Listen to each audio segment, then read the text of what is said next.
La Edad Media.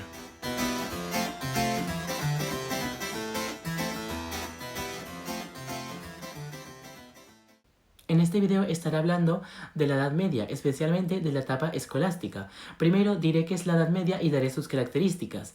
Después mencionaré los filósofos más relevantes de la época y hablaré de las temáticas más populares. También mencionaré la influencia y el legado de esta etapa. También analizaremos una obra y terminaré dando una conclusión personal. La Edad Media es un periodo histórico que se ubica entre el siglo V y el siglo XV. Se ve marcado por la consolidación del cristianismo y del feudalismo, además que es aquí donde surgen las primeras universidades.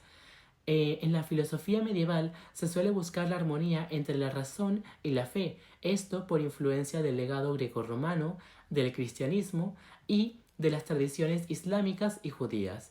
Este periodo se ve totalmente dominado por la patrística y la escolástica, y también se pone énfasis en temas teológicos como la naturaleza del alma y la existencia de Dios. La Edad Media tiene varias características. Una de ellas es la aparición del feudalismo como sistema político, social y económico basado en la jerarquía y el vasallaje. Además, el predominio de la religión, pues la Iglesia controlaba cierta parte de la vida cultural y política. Además, había un sistema teocentrista porque Dios era visto como el centro de la razón y la política. Además, había una sociedad estamental, es decir, una división social.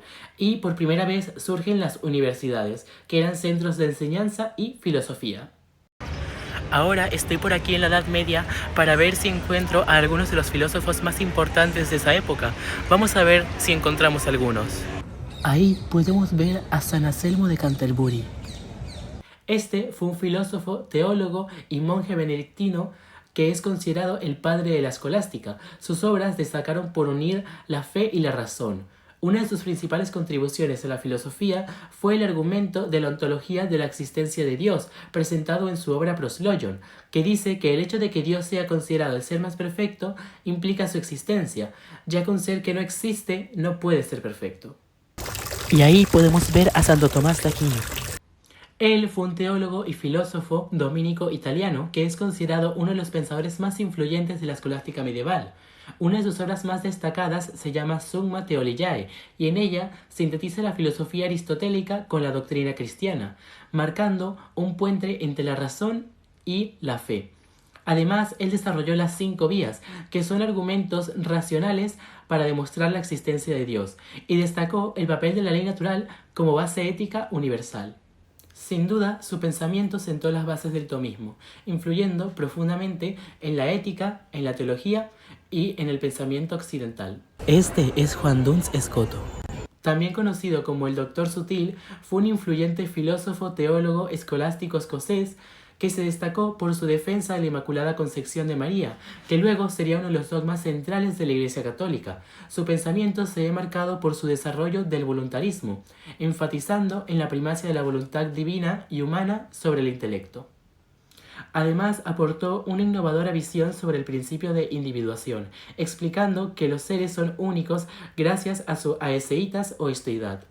Su enfoque profundo y analítico marcó un giro en la escolástica, influyendo en pensadores posteriores. Y aquí podemos observar a Guillermo d'Occam. Él fue un influyente filósofo y teólogo inglés que es conocido por ser uno de los principales representantes del nominalismo en la Edad Media. Su principio más destacado es la navaja de Occam, que aboga por evitar la multiplicación innecesaria de entidades en la explicación de fenómenos, priorizando siempre las explicaciones más simples. Este principio influyó bastante en el desarrollo del método científico y en la filosofía medieval.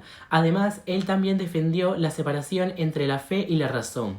También cuestionó la autoridad papal en asuntos temporales y destacó bastante por su enfoque crítico hacia la escolástica tradicional, sentando así las bases de un pensamiento más empírico y racional. Llevas todo el día haciendo ese video.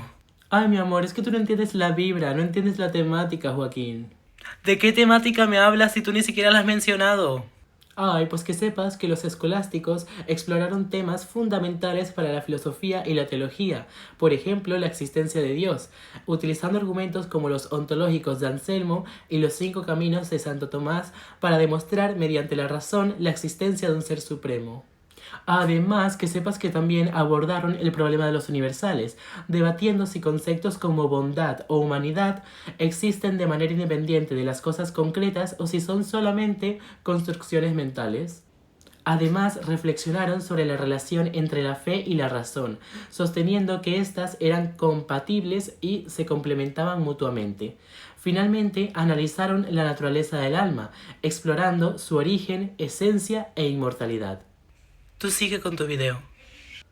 Gracias, pues con todo lo que he dicho nos queda claro que la escolástica tuvo un impacto duradero en la filosofía, la teología y la metodología científica. Además, su integración del pensamiento aristotélico preparó el terreno para el Renacimiento y la ciencia moderna.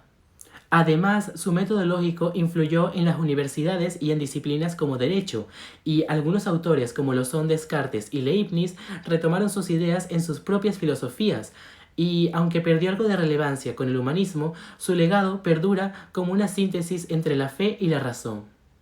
¿Qué tal si analizamos una obra de la época? He aquí la Catedral de Chartres.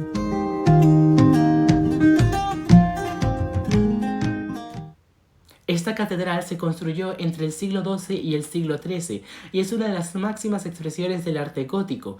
Destaca por sus enormes vitrales, sus altas bóvedas y sus complejas esculturas que decoran sus portales. La relevancia filosófica de esta catedral se refleja en muchos aspectos.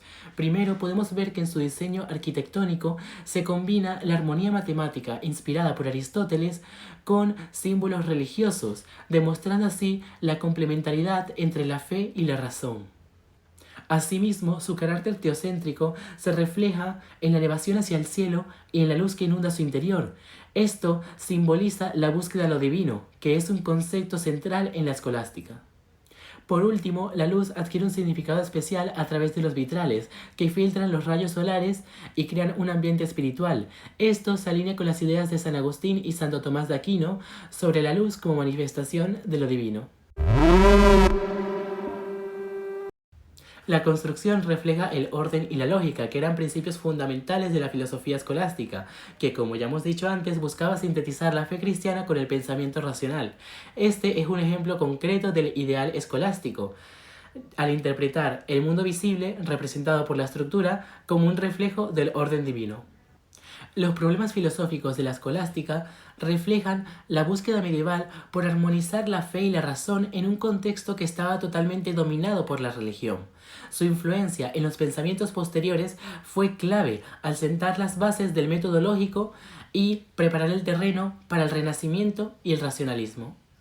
Hoy en día, los debates sobre ciencia y religión o sobre la naturaleza de los conceptos abstractos muestran paralelismos con estos dilemas. Yo, personalmente, creo que la escolástica destaca la importancia del diálogo entre perspectivas opuestas, algo que personalmente creo que es muy importante para entender el mundo actual.